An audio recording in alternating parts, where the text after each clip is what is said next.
morning. My name is Annette LaRoe, and I'm the program chair for the conference, and I have the pleasure of moderating this session.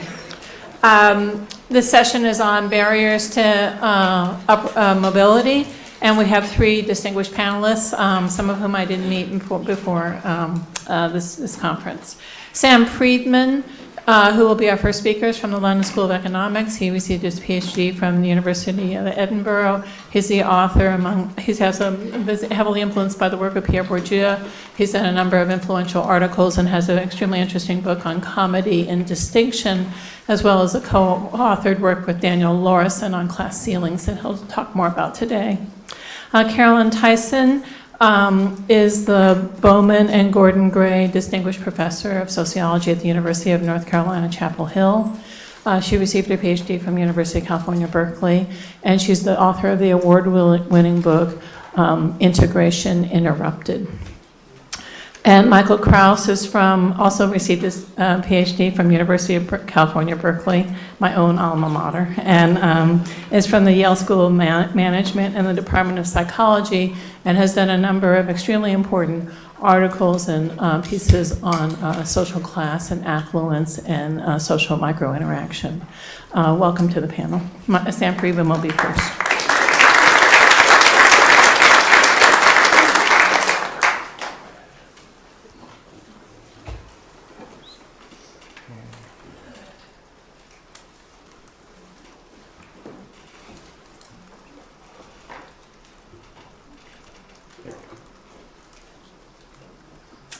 Okay. Writing in 1915, the theorist Max Weber observed, "The fortunate man is seldom satisfied with the fact of being fortunate. Beyond this, he needs to know that he has a right to his good fortune. He wants to be convinced that he deserves it, and above all, that he deserves it in comparison with others. Good fortune thus wants to be legitimate fortune." Weber, I think, could easily have been writing about today. Fast forward 100 years, and the current political fetish for social mobility and meritocracy is clearly motivated by a similar societal yearning for legitimate fortune. In fact, this still represents the key rhetorical tool most politicians use when seeking to justify current mushrooming rates of inequality. The rocketing incomes by top earners since the 1980s, we often hear, is perfectly acceptable as long as those from all backgrounds have fair access to the jobs that generate such rewards. Social mobility, in other words, imbues inequality with a kind of meritocratic legitimacy. But is getting ahead really just a matter of merit, of legitimate fortune?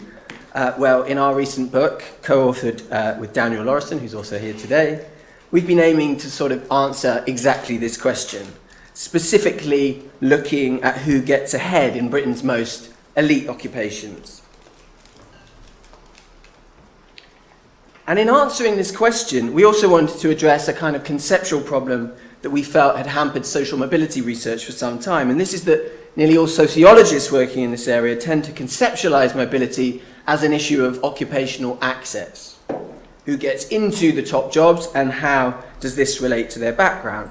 Now, while clearly occupational entry is important, getting in doesn't necessarily mean getting on.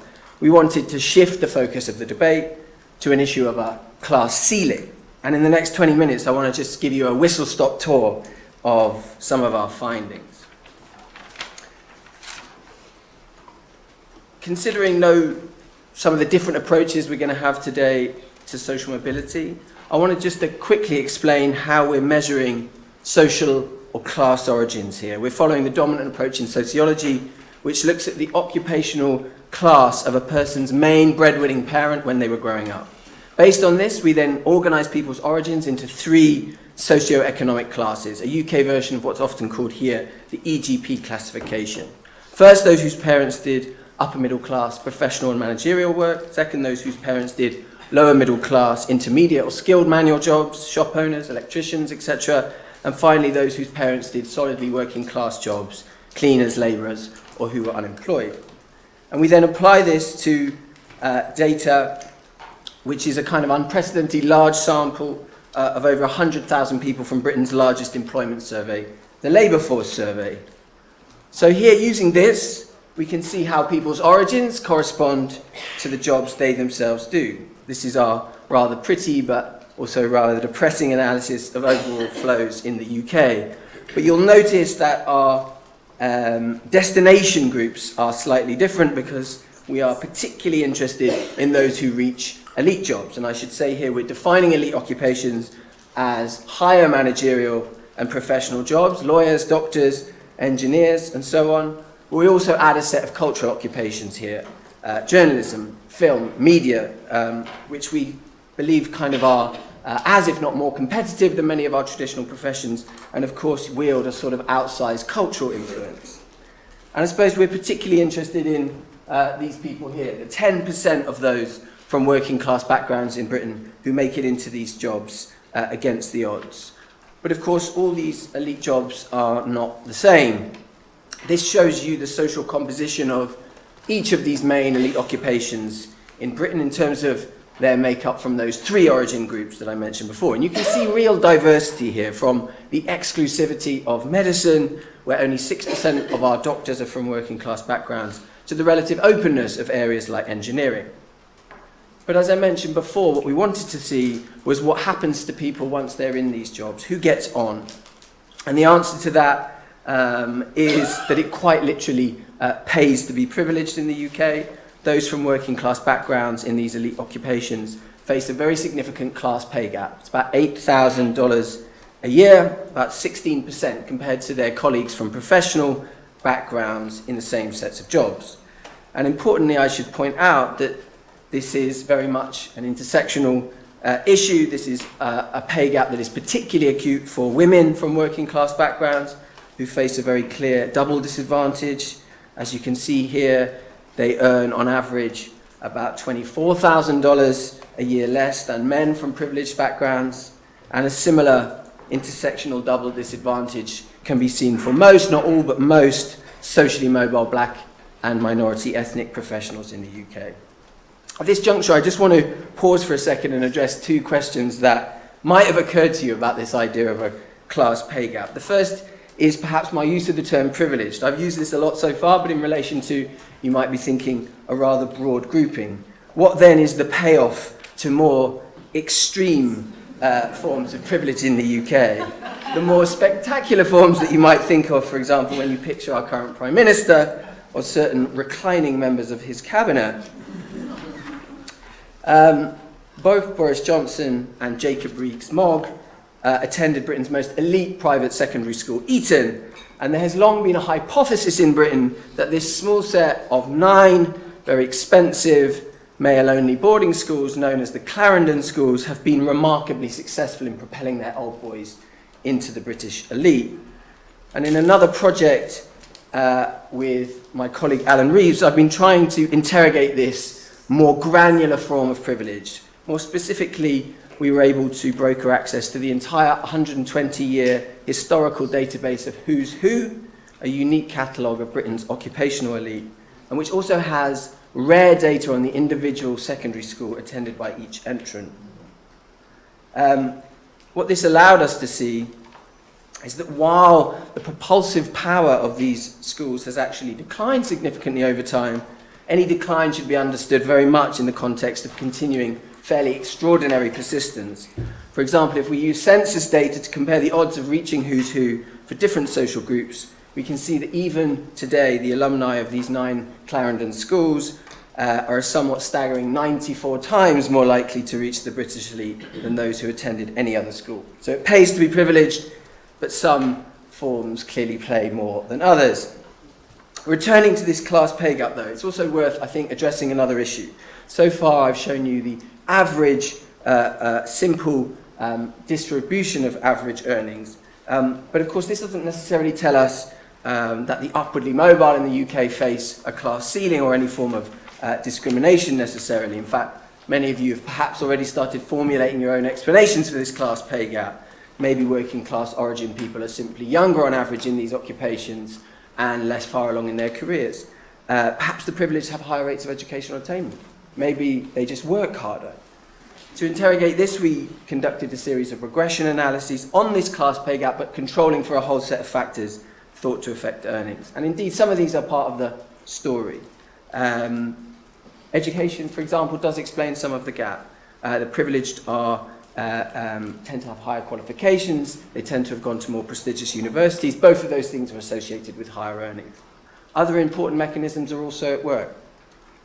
The privileged are more likely to work in London. They're more likely to work in large firms. They're more likely, as I showed you before, to work in certain higher paying professions. All of these things are associated with higher pay. But I suppose the point I want to stress is that even when we adjust for all these factors, along with a range of conventional indicators of merit, how many hours you work, your level of training, your level of experience, still half the class pay gap remains. So then the question is why? Getting at this was something Daniel and I felt really required going beyond large-scale survey data, so we brokered access to a number of elite firms. We went behind the closed doors of a large multinational accountancy firm, a successful architecture practice, and one of Britain's biggest television channels. We also wanted to look at life outside of firms, so we spoke to self-employed actors. These case studies involved a lot of field work, observation of interview panels, promotion panels, but mainly pivoted around 175 interviews we did with staff at these firms from different backgrounds and at different grades. In each case, though, we started with a kind of x-ray of the firm itself in terms of the composition of staff there. And this was actually really revealing. It showed us that the class pay gap is less an issue of equal pay for equal work and more about what you might call the sorting of the socially mobile. Horizontally into less prestigious departments and, of course, vertically into lower positions. I'm just going to give you an example of this. This is our TV channel. I can name them here because I think fairly bravely they actually went public with our research. And you can see why I say bravely here. There's an incredibly strong class ceiling effect at Channel 4. Those from working class backgrounds are not only hugely underrepresented in the first place, 9% of staff here are from working class backgrounds. In the population as a whole, it's about 32%. But they also drop off sharply as you go up the organisation. And one of the things driving this is this horizontal departmental sorting. You can see here that the most exclusive area is the commissioning area of the television channel, not only the creative hub, not only the most prestigious area, but also the department that holds the most senior management posts.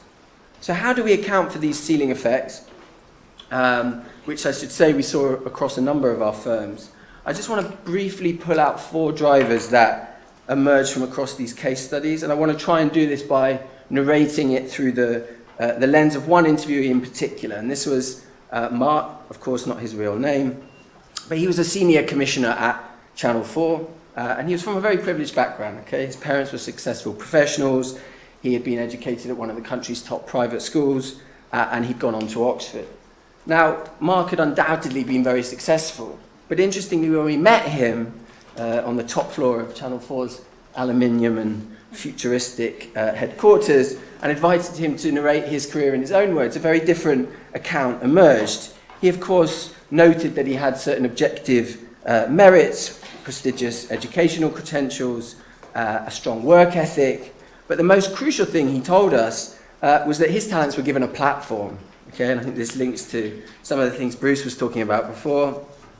And central in supplying this platform, he told us, were his parents, who for over 5 years had provided a financial safety net that had tided him over when he was jockeying around for his first permanent contract as a television producer. And this early career investment from the bank of mum and dad was echoed across our interviews, particularly among those in culture and creative industries, and particularly among those from privileged backgrounds. What we found was that this financial cushion acted as a kind of pivotal layer of insulation from a lot of the uncertainty associated with forging a career, both in terms of negotiating the cost of living in a city like London, but also more psychologically in terms of engendering a sense that you can take more risks in your career, spend more time on networking, take more uncertain or short-term roles, all of which things that may have a long-term payoff for your career. In contrast, those who lacked family money, particularly in these cultural areas, often describe the day-to-day reality of making a living as a kind of economic chaos. This is an actor, Ray, aptly putting it here as like skydiving without a parachute.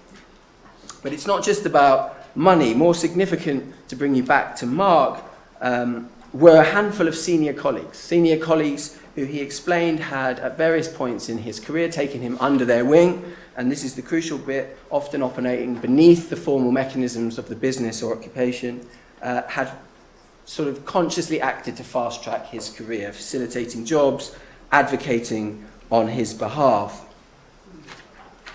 And this type of sponsorship was perhaps particularly common actually at the accountancy firm we looked at. Most partners here talked openly about this idea of bringing through the next generation of partners. And of course this was presented in interviews as an innocent process of talent spotting, and I'm not saying that that wasn't important. But interestingly, we wanted to look at what was the ingredient that transformed these everyday working relationships into bonds worthy of sponsorship. And actually what we found here was that when you went to the sort of genesis of these relationships, they were very rarely forged initially on the basis of work performance. Instead, it was almost always a sort of spark of cultural affinity, as this quote from one partner shows, a sense of somebody who feels familiar, who feels comfortable, who you recognize. And as senior managers, as I showed you in terms of Channel 4, are themselves often overwhelmingly from privileged backgrounds, this idea of sponsorship in one's own image then acts as another form of advantage for the already privileged. Back to Mark then. Perhaps most pivotal to his ascent, he went on to tell us, was an ability to, in his words, fit in with the telly tribe. And this was particularly at the upper echelons of television commissioning.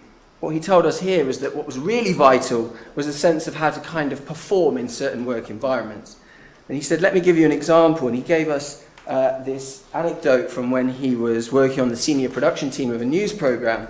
So he says here, so every day we had this morning meeting where we decided what stories to do, and everyone pitched in what our angle should be, and it was instantly recognizable to me, exactly like the common rooms I'd encountered at Oxford and at school. The rules were, it's good to be right, but it's better to be funny. Now these curious, fairly opaque behavioural codes were reiterated across our interviews at Channel 4.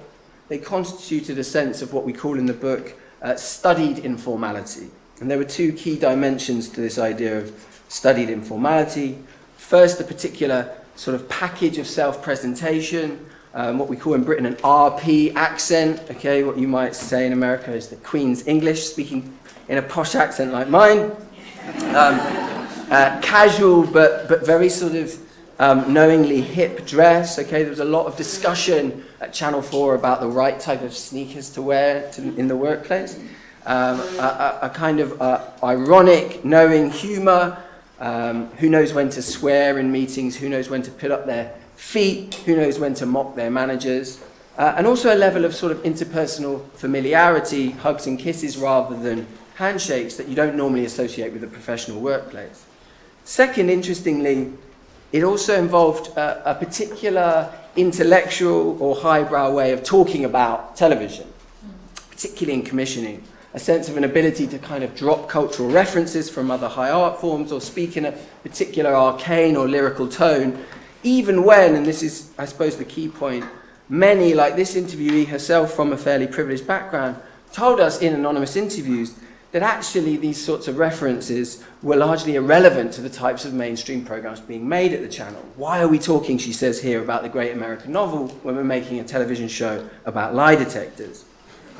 And unsurprisingly, it was those from working class backgrounds who tended to find these codes particularly alienating, particularly intimidating, who struggled to master studied informality, who, in the words of Claire here, constantly kind of feel like they're imposters, like everyone else intimately knows each other, even though they know that they can't or they don't actually in reality know each other. Now these kind of behavioural codes may seem a little bit superficial, but we argue across two chapters in the book that actually in many ways they're the most important single driver of this class ceiling effect. Why is that? Well, we found that in interviews, people often talked about merit in the workplace as if it had a sort of fixed nature, that most indicators are objectively measurable and equally recognised by all. But I suppose a key theme running through our analysis is that supposedly objective measures of merit are actually accessed very differently according to how they're performed. Okay? Some performances fit, in other words, and others do not.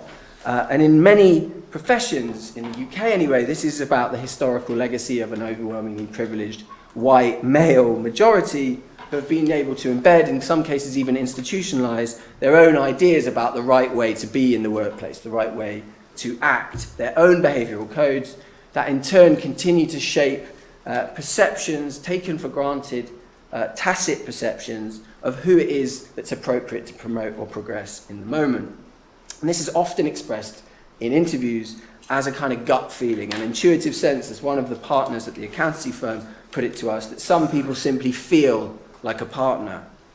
And our main point here is that, I suppose in most cases, these behavioural codes are actually fairly arbitrary, or we would certainly challenge anyone to tell us that they can be reliably pegged to any credible sort of measure of work performance or ability. Why does your accent tell you anything about your ability to do the job well? And further, I think what we found was that they tend to be particularly important in certain work environments. Okay? Commissioning in television, advisory in our accountancy firm. Here, performance is especially hard to evaluate. Notions of merit are perhaps particularly uncertain and contestable. In some senses, the final product in these sorts of environments is very hard to foretell. And therefore, the knowledge and the expertise of the professional is perhaps particularly ambiguous.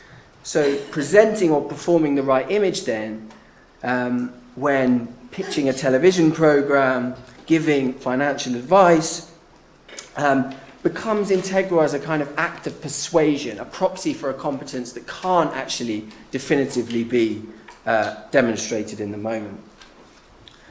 So far I've spoken about various barriers that hold the upwardly mobile back. What about them themselves? What about their actions, decisions, or aspirations? We did find some evidence that the upwardly mobile often commit acts of what we call in the book self-elimination in elite occupations. But I think, like Bruce mentioned earlier, I think we would challenge ideas that these are just about some simple notion of choice or some sort of notion of a lack of aspiration. This manifested in various ways, self-elimination, but one theme came up with many was that among people who had done very well from working class backgrounds, but that once in executive settings found themselves unwilling or unable to kind of play by the rules and push for the very top. And I just want to give you one example of this. This is Bill. He was, again, a commissioner at Channel 4. And he provided a really interesting example. He explained that as his career developed, and particularly in the pursuit of becoming a commissioner, he'd engaged in this fairly intricate process of cultural mimicry. Okay, he'd changed his accent. He decided never to talk about his background at work. He generally imitated this highbrow culture that I mentioned before. But as he explains in this really lucid quote, reaching the very top in television is often contingent on assimilation, not just in your professional life, but also in your personal life, of fully embracing the kind of clubbable aspects of the profession. But what he's saying here, I think very aptly, is that extending this performance into his personal life is basically a step too far, one that requires an almost existential betrayal of everything that he feels is kind of real and important to who he is. And I think what I suppose we see from this is that Bill, like many we spoke to, kind of underlined the limits of the type of class cultural assimilation that they were willing to undergo. Very finally, I just want to come back to Mark and finish with this quote, which I think for us just really crystallized everything that the book kind of gets at. He says here, "It's not like I think I'm rubbish. I've seen lots of peers with greater networks and privilege screw up because they just weren't good enough. But at the same time, it's mad to sort of pretend there's not been an incredibly strong following wind throughout my career." And I think this idea of a following wind, a gust of privilege, if you will, gets to the heart really of what the book and the research is about. It neatly captures, I think, the subtle propulsive power that an advantaged background provides, how it's able to deftly shape career trajectories, delineating what courses of action are possible, what kind of support is available, very similar to what Bruce was talking about earlier. But also I think what we were showing here is that it also denotes how your merits are kind of read by others, particularly gatekeepers. And I suppose our main point is that when this following wind of privilege is misread as merit, as I think it often is, the inequalities that result are legitimized. Thank you.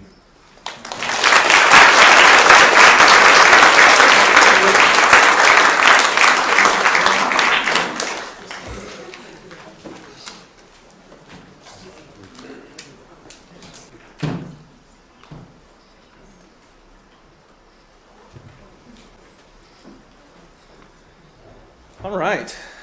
A couple of things about today that I'm grateful for. First, the first panel was amazing. As a psychologist, I come into these spaces, these interdisciplinary spaces about inequality, and often I approach it with an orientation to learning and my own development. Inequality is not as central to scholarship in psychology, and so this is an opportunity for me to really broaden my perspectives, and so I'm really grateful that these kinds of spaces exist. I'm grateful for interdisciplinary work that allows sort of the crosstalk between disciplines, and I think for psychologists like me at least, it's really helpful to be able to learn from other disciplines, learn from other methodologies, and so hopefully you'll see some of that learning inherent in my own work.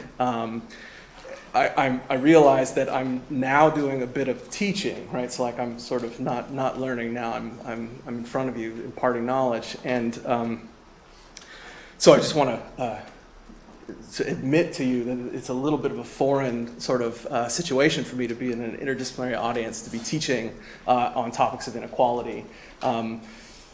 But I also acknowledge that maybe it's time because I'm getting older, and it's sort of my responsibility to do that. So I'm excited to talk to you about some of our work. I'm a social psychologist, so you'll see the methods here are deeply embedded in social psychology, but informed by a lot of what we've heard today from the disciplines of sociology and related disciplines. So let's push on. So mobility in society, we have beliefs. We have the American dream. We have beliefs in mobility, beliefs that there's something about us in America writ large that's inherent, that's going to be recognized in our outcomes, and that is not borne out in the data when you examine actual mobility.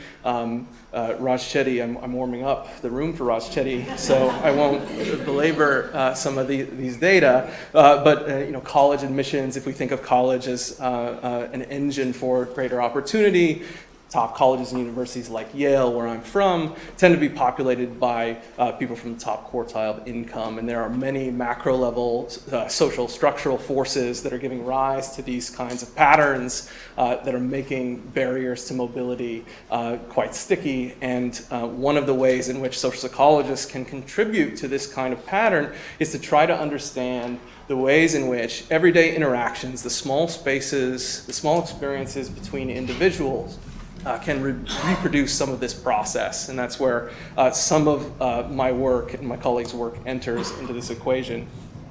At the interpersonal level between people, how are our interactions likely to shape outcomes such that you may reproduce inequality in those small spaces as well? So that's a general question. So this is my son, Gabriel. He's right before he's 1 or 2. We tend to look at early impressions when we think about interactions and all the space of all the interactions that you might have with somebody. Those early impressions are going to matter a great deal because it's going to start expectations for how the future of your interaction is going to go. And so any stereotypes, any initial thoughts that you have about a person can be really powerful, and then can be undone, but have to be undone over time, right? Over repeated interaction. So those beginnings matter a lot, and what we know from social psychology, its work in the thin slices of behavior, is that those early impressions can matter a lot. I think kids are great examples of early impressions, right? So you see his hair, you might think he's a little bit rambunctious and wild, because you can't really chase him down and comb his hair. And then if I were to enlarge the picture, he's sitting on the windowsill, he's not sitting on a chair, so you might make inferences about how much he likes to climb and jump and the like, and give us a heart attack and the like. So these are kinds of early impressions that we have of people. So we're making inferences about his future behavior based on this short snippet of even static behavior that you're seeing in a picture. So that's thin slicing. If you saw a picture of someone's dorm room in some research, you can make inferences about someone's conscientiousness, and it goes on and on and on, right? So a marital conflict, you can observe in a therapy session. You can make inferences about the conflict in the marriage and the like. So we make these early impressions, and there is some stickiness to those perceptions, and also some accuracy to those perceptions, because a little bit of what we see early on in interactions can tell us a little bit also about where the person comes from and what they're about.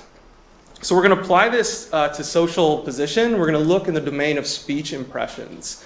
So like other dynamic behaviors, speech is learned, socialized, and routinized throughout development. It's differentially socialized by class, and this is work that goes back a long way. The studies that I was really blown away by in some of the early reading for this is William Lebov's 1972 studies of department stores, and examining people saying fourth floor at S. Klein, a more working class neighborhood, versus at Saks, and the differences in how you speak are quite recognizable, even in that short snippet of speech. So if we are making impressions about people that are based on short snippets of dynamic behavior, and speech is socialized in this way so that it differs in unique ways as a function of your social position in society, then people may, using brief speech, make accurate inferences about your social position without any other information, right? So they may make really brief, dynamic inferences that are accurate about your social class. So these are the two sort of hypotheses that we'll look at for today across 3 studies. Perceivers will demonstrate above chance accuracy, so this is minimal accuracy, it's not perfect accuracy, when attempting to infer social class from brief speech. And then social class cues from brief speech in our final study will reinforce inequality in hiring decisions. So we'll look at the context of folks coming into the lab to try and apply for a lab coordinator position, and we'll look at speech impacts on that. All right. So the 3 studies have this same kind of feel to them. There's a speaker sample, and then there's a perceiver sample. The perceivers make the inferences based on speech that's provided by the speaker sample, and the speaker sample provides the speech, and then we have information for this particular speaker sample on their educational attainment and their occupation status. The speaker sample is from the International Dialects of English archive for this study.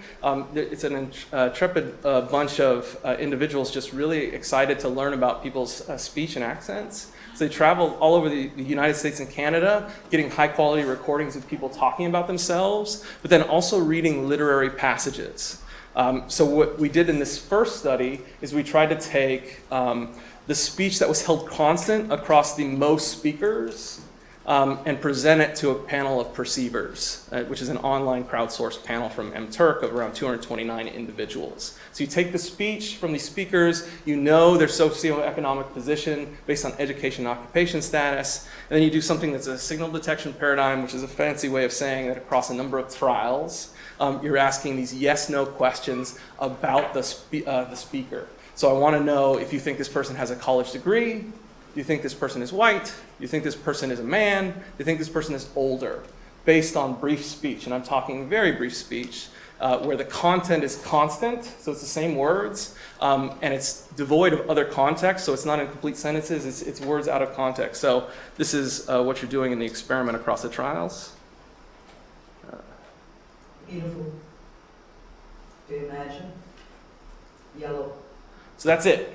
So you make inferences about a person's position based on that much information. All right, and it's held constant across. So I'll show you the results from this first study. To orient you to this graph, each individual dot is a person, a perceiver. We've got the mean perception and the 95% confidence intervals are in the brackets. This is aggregated across the 27 trials. 50% is the percent correct, so this is that's chance level. There's an interesting person who's doing something down here, but still in the data. I'm not sure how they managed to do that. But what you get is, so first, people are quite good from just very brief speech, so it ends up being that little information at perceiving people's gender and age. This is going to potentially be due to vocal pitch inferences. But then you've also got above chance accuracy in both race and speaker social class. So it's based on this very brief snippet of speech that's outside of context. People have about 57% accuracy for college educated or not, and then making inferences about whether these folks are white or not is around 63-64% accuracy. So just based on that speech. So the content of the speech is constant. So one of the expectations that you have is it's something about how the speech is being produced that's leading to these inferences in this dynamic, this short dynamic period. So what we've done a number of studies to look at this kind of dynamic. One of the studies that we did that I won't show is about comparing speech of the people in this idea sample to the speech that's produced by digital standards, so Amazon Echo and the like, and Siri and the like. And so the speech produced by those digital standards sounds similar to speech that's produced by people with higher occupation and educational status. It's also tracking their perceptions of people's education and occupation status. Another way to do it, maybe a more straightforward way to do it, is just to ask our perceiver sample in this particular online crowdsourced sample to judge speech as consistent with your own subjective ideal. So you have some subjective ideal in your mind about what's the best way to speak. And you can just judge speech in the same way. So now they're not making class perceptions, but they're making subjective ideals for speech perceptions in the context of the same amount of information, so just these words out of context. So this design, and we chose participants here that are relatively higher and lower in socioeconomic position for this study. So the higher class folks are folks with professional jobs, so doctors, lawyers, and the like. And then for the working class sample, these are folks who have high school as the highest education completed, and then jobs like restaurant workers, healthcare professionals, and technicians and the like. And what you get is our perceiver sample making inferences about ideal speech, wherein the higher socioeconomic position folks are being seen as having closer to ideals of your own subjective ideals. Something about the way that speech is produced and that people are holding on to and making inferences about. All right, so this final study that I want to talk about today is to look at some of the consequences for this kind of accurate speech perception in those short snippets of dynamic behavior for starting off the course of a really consequential kind of interaction, right? So between a hiring manager and an individual seeking a job. So in this study, again, we've got a speaker and a perceiver sample. This is a speaker sample from the greater New Haven community. We have a behavioral lab at the School of Management where I work, wherein we collect data and we invite participants from the community. So you have it's a lot of employees of Yale and Yale Health, but that vary in terms of their socioeconomic position. And here we're selecting on parent socioeconomic position. So the education and occupation standing of your parents, being either high school educated and from these kinds of working class occupations, or being college educated and from those more professional standing occupations. That's your parents' standing. So we're asking people to come into the lab, and they're coming in for a job interview study where we're trying to understand some of the best practices for interviewing for a job.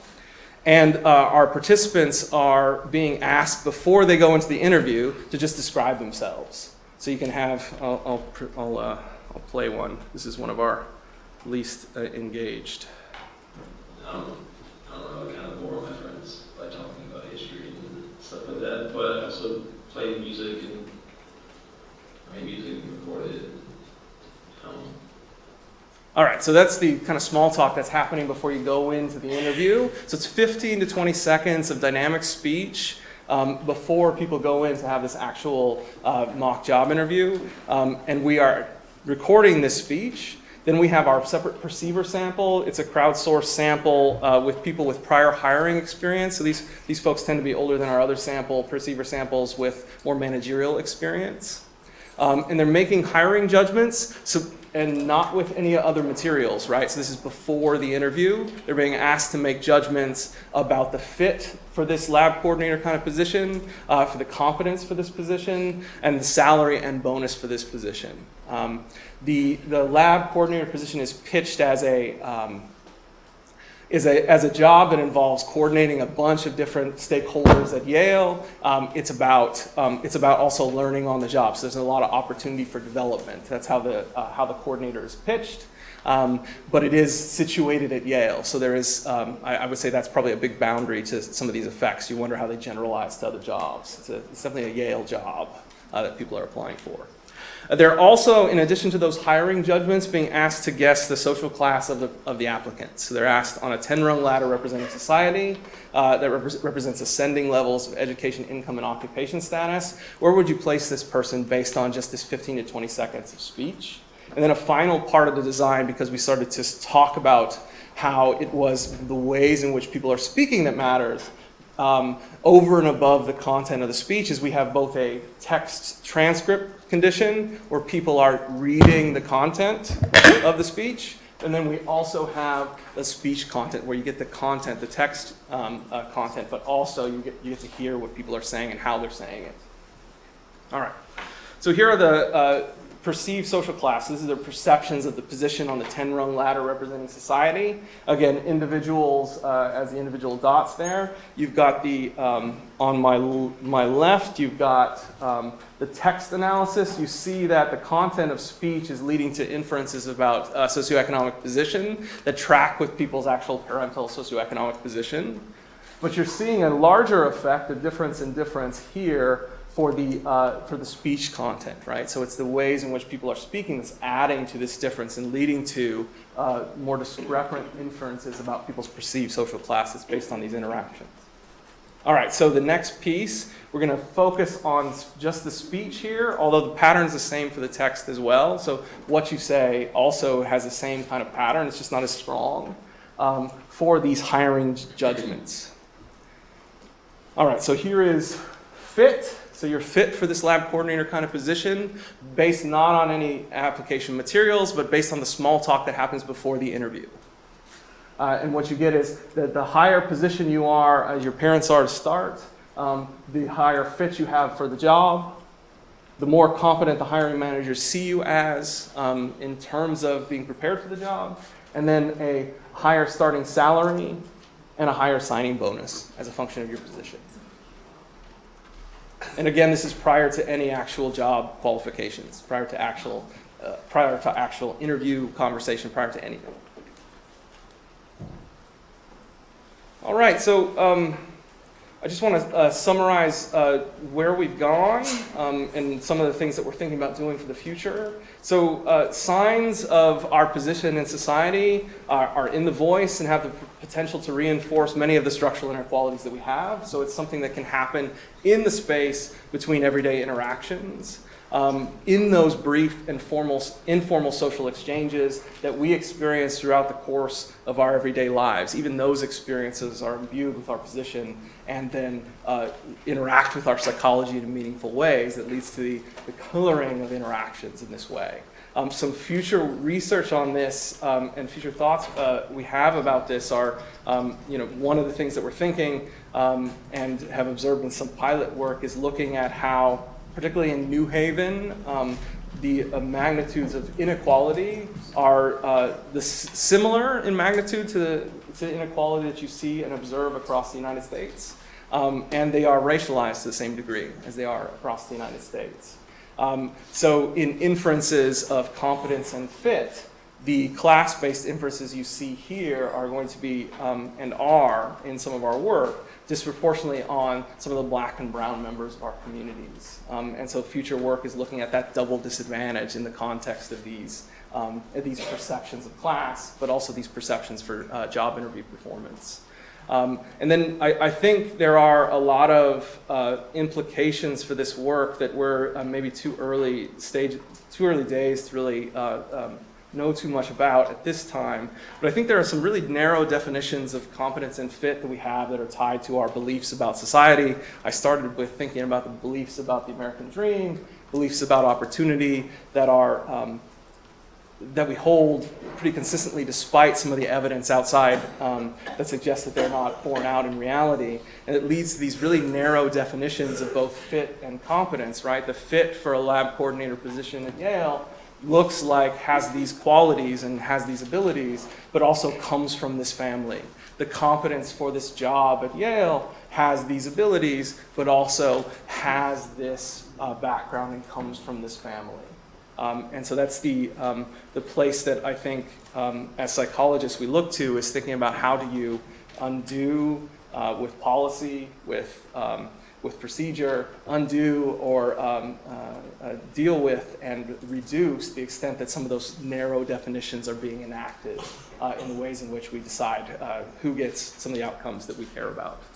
And lastly, I want to thank graduate students Brittany Torres, Junwon Park, and then one of our lab research coordinators, Friedman Gaebe, who worked on this work. And I want to thank you for listening.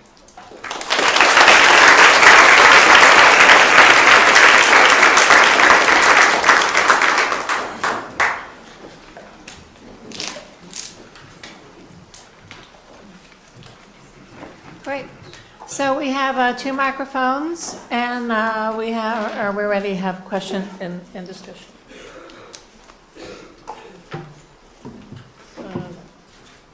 Where are the microphones? So, Evan.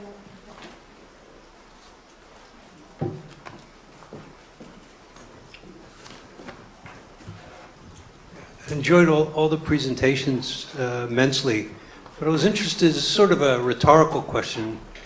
I wonder how each of you, being aware of the various biases you described, how it affects your own behavior. That's easy. I've thought a lot about that.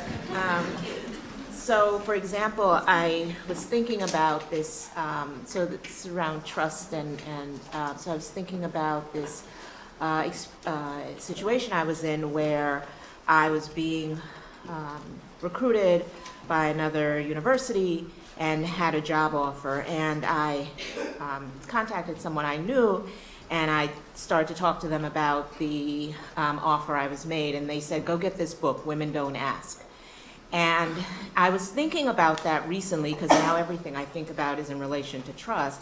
And I thought about the ways in which the responsibility was on me to challenge the person who made me an offer to say, you should give me something higher, as opposed to if we were really talking about equity, perhaps that person would have come to me with a better offer to begin with that would not have relied on me to feel comfortable challenging the offer. And so again, when we think about women and folks being in that position where I seem unreasonable if I challenge your offer. So all of these ways that I might just defer to that and accept the lower offer. I also thought about that in terms of your research, where you're showing that women and lower working class folks have lower pay. And I imagine that some of that is because someone comes to them and offers them something lower. And so, you know, and so it's not just a matter of, I mean, sometimes it may also be not knowing, but it's also being in this position of not wanting to call out the person who's making you that offer because of that power dynamic in that situation. But we don't often measure those kinds of things to see how that interaction plays out. So I think of all the ways in which blacks, for example, why I'm dressed this way and they're dressed without ties and I'm coming in here as a black woman trying to inspire trust in my audience that I'm actually a scholar and I know what I'm doing, and they don't have to do that. So I'm both inspiring trust, and then I have to then confer trust on the person who is perhaps lying to me. So I think about it now all the time.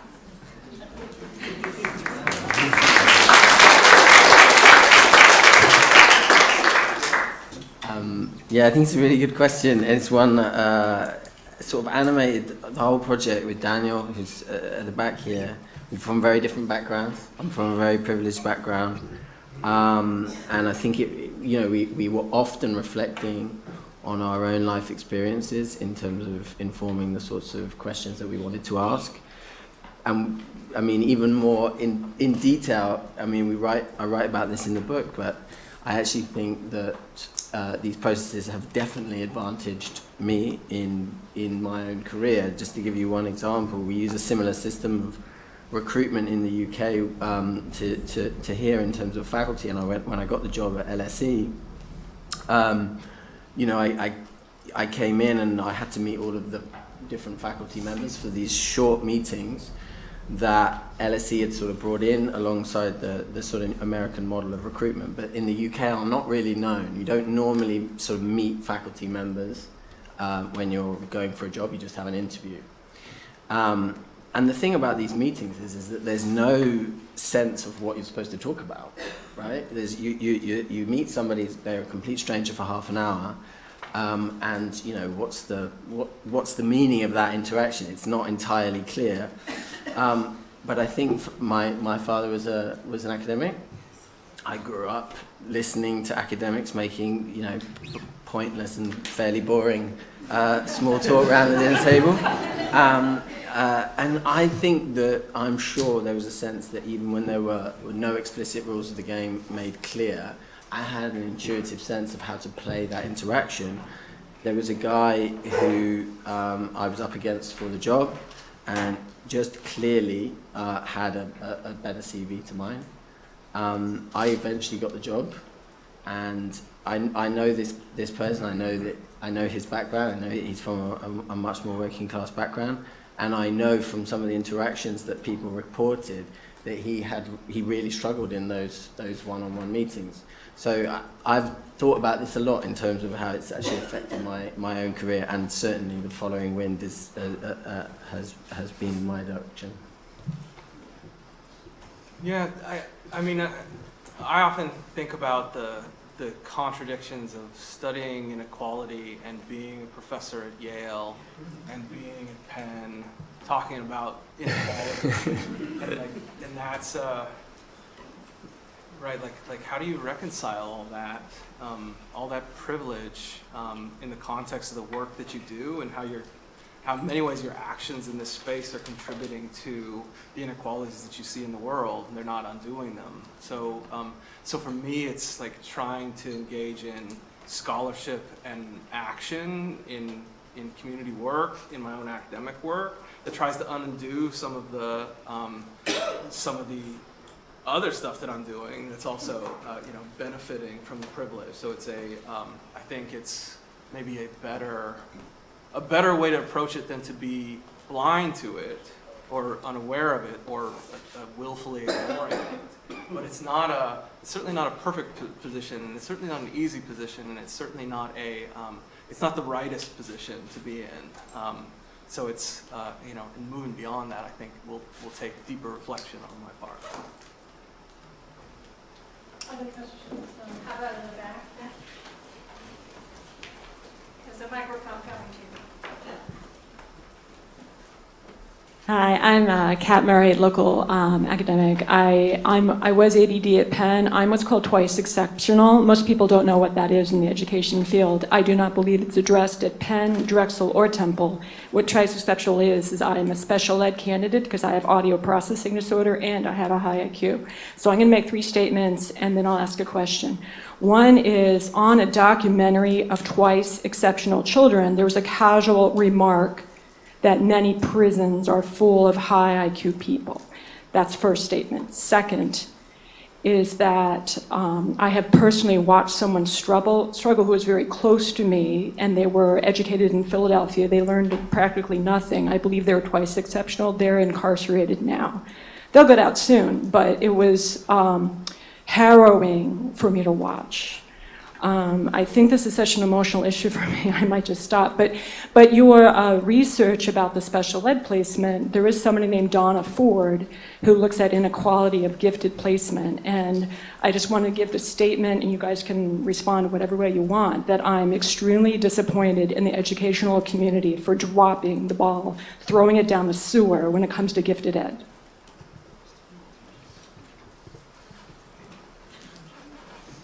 I think we'll get a few questions, and then we'll let the panel panel respond. So let's get a few other questions, and then we'll have the panel. One on the right side of the room.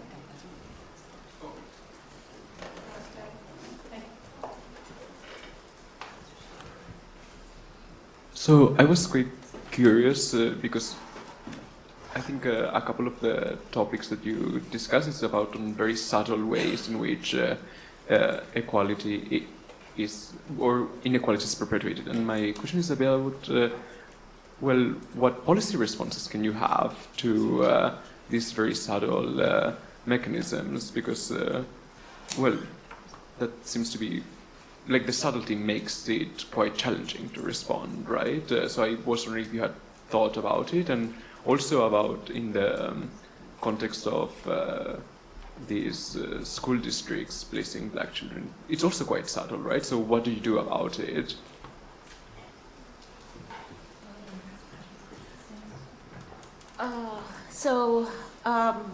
Again, I've thought about this. I don't, it's not that I believe this is easy, that this is something that will be easy to do, but I do think about if the school districts are interested in doing equity work, then it means that, because every time you look at something like this, where you're trying to balance the scales of justice, you can't continue to put more weight on the people who are already have been disadvantaged in terms of trying to get equality. So it does mean that the people who are in the advantaged position will have to give something up. And that may mean that they have to do a lot of the trust work, and that they have to do some of this repair work, right? Because what policy can we I'm not sure. So I'll give you an example in this district. There were things that happened in this district around cultural proficiency, for example, and that the superintendent at the time required that all staff go to these meetings. Well, there was a lot of resistance, particularly from white teachers, but also from all administrators, that there were these top-down policies that they had to do this. And there was a lot of resistance. And there were things like you have to work with black students, things that they did for black students that white faculty in the schools were very upset about. And they thought it was unfair to do these things for black students, when it looked like to other people that the superintendent was trying to do that repair work, was trying to do something about the past disadvantages to help the black students move forward, but in ways that other people in the school were not happy with. Again, how do you make that move forward to do those kinds of things when the people that you're asking to do the work are resistant to doing it and resent it? And so some of that fell apart. But so I do think that there has to be some willingness on people who feel that they were not the ones who did the harm, so they should not have to do any repair work. But if we think about these in terms of group processes, then you do owe something because you benefited from these privileges that are typically people don't acknowledge the privileges that they've had, but you have benefited from them. If we don't get people to see that and understand that, we'll never do that equity work that needs to be done. I think following up with that, we thought quite a lot about policy responses, and in the book there's an epilogue sort of looking through some ideas. I think the overarching thing, and it's similar to a little bit what you were saying, and I think what Bruce was saying as well, is trying to get away in relation to policy responses to social mobility around trying to sort of fix the individual, seeing that the person from the working class background has some sort of deficit that needs to be sort of topped up or something. I think the focus for us in terms of policy responses is on the other side of the coin, in terms of, particularly in terms of our work on elite occupations or elite organizations themselves. How do they need to change in order to make them more equitable. And I think there, just very, very quickly, measurement at the moment, I'm sure it's the same here. Socioeconomic background is not measured by organizations in a routine way, so we have very little understanding of actually how these inequalities play out. That's something fairly straightforward that could be done. I think the issue I was talking about in terms of sponsorship, it's very hard to stop people making relationships with people like themselves at work, and I don't think it's sort of ever possible policy-wise to try and prevent that from happening. You can, though, in an organizational sense, stop people in senior positions circumventing formal procedures in order to advocate for their favourites. And I think, tightening those sorts of procedures is possible. And then I think the overall thing, and it kind of speaks a little bit to the behavioural codes thing we're talking about all the way down to dress, is like, starting a more meaningful conversation about what talent or merit looks like within an organisation or within an occupation. You start to have a more frank conversation about why it is that we have some perception that certain ways of dressing or certain ways of speaking are more appropriate or attached to some notion of ability. I think you sort of, once you have a more frank conversation about the arbitrary nature of some of those dominant behavioural codes, you perhaps start a process of change in relation to sort of changing them. So, in just thinking about this from what a psychologist might say about this, he might start at the individual level and say, you've got to train people. Maybe there's a manipulation, a subtle manipulation, a nudge that you could give somebody that would change the way that they process an interaction. And I think that this kind of interdisciplinary space is really good for you sort of moving away from that kind of explanation and trying to think about like structural and policy related solutions to it. Because if we know that beginnings matter in person perception, and we know that people are making links between race and class and competence and fit, then these are the inclinations of people making decisions that they have to be rooted around with policy, right? And so I think that actually there's a lot of space in committing to actual equity work where that's the value and that's what you hire for, right? And so competence then looks more like having a workforce that's competent means, right, like hiring with equity in mind, hiring with reducing inequality in mind. And so that's a criteria that you use when you're evaluating folks that gets beyond some of these sort of first impression biases that people have. Bruce, we had some common themes from the first session. Bruce, you had a question, right? One of the previous questions got partly into it. Each one of you described circumstances where someone was disadvantaged by some set of processes. And my question was going to be, do you see people who are advantaged by it in any way protecting their advantage? And Carolyn, you already gave a couple of those. But I was wondering, Sam, in what you saw, if you ever saw that happen. And Michael, I wonder whether you could imagine an experiment where, the people who are being advantaged don't get the advantage anymore, or are actually disadvantaged, and whether they yelp.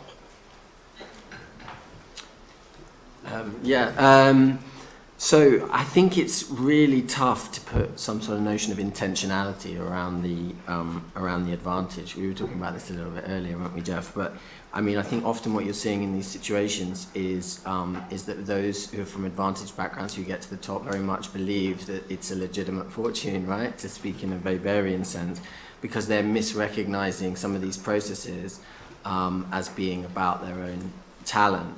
I think the only one that's a really clear example for me where we had a sort of pushback was at the television channel, where we were we were engaging some of the executives on this stuff about the need for highbrow cultural knowledge to make programs about, mainstream television.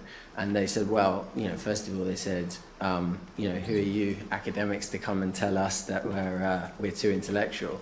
Which, I thought was pretty good. But they also, they're also kind of saying, well, how do you know what it takes to do our job properly? But I suppose in relation to what you were saying, it seemed to me very clearly that some of them felt strongly that actually the things that we might think of as arbitrary are actually not. They're actually integral to doing that job properly. And they might say, well, okay, access to that highbrow cultural knowledge is unequal, but we're not going to sit here and pretend you don't need that knowledge to do this job properly, and that's what we require. And so I think that's, we challenged that, but I think that was one of the more sort of acute examples of people kind of sort of more protecting their advantage in a clear way. Yeah, and I think that gets to the center of some of why it's a lot harder to rely on individuals, to not rely on these connections between position and competence and fit. In that, I work at the School of Management, and you have MBAs in those classrooms, and you talk about your work, and you can get any number of really sophisticated explanations of why these studies don't make any sense, and why it's totally reasonable to expect these kind of results, and how merit-based they can be, and how tied to the self in some psychological language, right? Your ideas about merit are really tied up in you and why you're here, and why you deserve to be here. So that defensiveness that comes as a result of being exposed to this idea that your everyday perceptions are biased. Is why I think I would be really cautious about recommending any kind of individualized response to this kind of biased first impression pattern, because the reactance to being exposed to it, even the idea of it, there's a long way to go for people to accept that. It doesn't matter what kind of data you have, the explanations keep coming.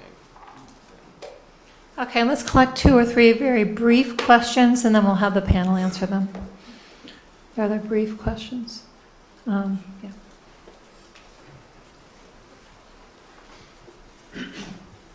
Thank you for the very interesting talks. This is a brief question for Michael Kraus. Did you consider looking at body language as well, so use of space, visual cues, stuff like that? Okay, let's get a couple more, and then we'll have the panel. Christian has a... Also, a very quick question for Michael Kraus. Is there now a kind of normative ideal accent in the U.S.? The received wisdom was it's like the Ohio Valley accent, but that didn't necessarily...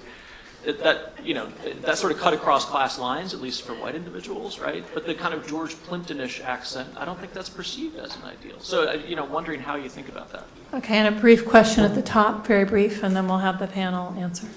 You have a question? Have you done any work as your work relates to anti-discrimination laws? Okay, and then we have a panelist who's pleading for one more here, down here. Giving preferential treatment to the panelists here. Here's Chloe Bird. I had a question for Carolyn. I wonder whether anybody has looked at either children from mixed race households or children who are adopted, because I know anecdotally of white parents accepting the classification of their adopted African American child as having special needs and getting put on a different track. And does it happen differently? Are they able, with their status, to overcome that? I've been frustrated with my friends who didn't. Blame them, that they didn't know how to advocate for that child. And that, in my case, and this goes back to the earlier example of twice exceptional, comes from me having a twice exceptional child who I needed to advocate for. Okay. So let's start with Michael Kraus. Oh yeah. Mine are easy. So in 2009, we published a paper on body language. It was undergraduates at UC Berkeley, videotaped 60-second interactions, basically patterns of interaction, and it was disengaged behavior. So things like, you're in the first 60 seconds of interaction, who goes to check the time on their cell phone, who goes to get a drink of water. Those kind of disengaged behaviors are associated with higher socioeconomic status students in terms of their parents. So that was some of our first work actually on this topic before we sort of switched to thinking about accents and in terms of like thinking about like a universal dialect, I think it's probably yes, but. So I think that we have like media standards of speech in the United States that are communicated broadly. I think we have digital standards that are communicated broadly, and people can pick up on those standards and use them as a reference point. But I also think that dialects are extremely micro-determined, and so in your local space, there's going to be something that you associate. So I think both of those can be true, and in our samples, we're relying on the consistencies with that sort of media-driven overall dialect. Sam? Just very quickly on the anti-discrimination laws. So in the UK, lots of different, we have lots of different protected characteristics: gender, ethnicity, sexuality. Class origin isn't one of those, and which is one of the barriers to really policy change on this. So one of the recommendations in our book, and there is actually a real movement around this, is to try and get class origin to be a legally protected characteristic in the UK. It's very tricky because of definitions, but I think it's possible even within that, and I'm certainly trying to advocate it. I sit on a government social mobility commission at the moment, and we're trying to work through how to do that. And Carolyn? So white parents do have different experiences. So for example, one of the women that I mentioned, Amber, who opted out and decided not to send her child to the school and said she didn't have those experiences, but she knew enough about black kids' experience. Her mother was white. And so that may also explain, and they talked about, interviewed her sister as well, their younger brother. There was a recommendation for their child, him to be in special ed, and the mother said no. And the sister said, you know, if it were other black parents, they would have said yes because they trusted the district to do that. So they were having somewhat of a different experience, as are white parents who are using special ed. So one of the things that I didn't get to talk about here was that not only were they put into special ed, but they were put into separate classrooms. So the reason why the white lawyer went to her friend was because her child, who was autistic, was in special ed, and all of the other kids were black kids. And she said, how could that be in a district that's less than 10% black, that it's almost 100% black in special ed? And so where white kids were being mainstreamed, they were receiving their education within the regular classroom, black students were more likely to be pulled out. And so, you know, in terms of being, they were also missing what was happening in their regular class. And so rather than moving forward, they were actually falling behind because they were missing their regular classroom. So I have four things to say, or four announcements. First is that we have a lunch, which is outside, which all of you are warmly welcome to join in the lunch. While supplies last, but we should be. I think we'll be okay. Secondly, we have a monthly series of speakers. Some of the audience is coming and going on the third Thursday of the month, and with a series of exciting speakers, they'll continue the theme through the year. Third, we're expecting a full house for Rosh Chetty at 1:30, and we would be grateful when you come back in, especially if you can move to the center so people who come late can sit, so we can fill every seat, which we think will probably happen. And finally, please join me in thanking the wonderful panel.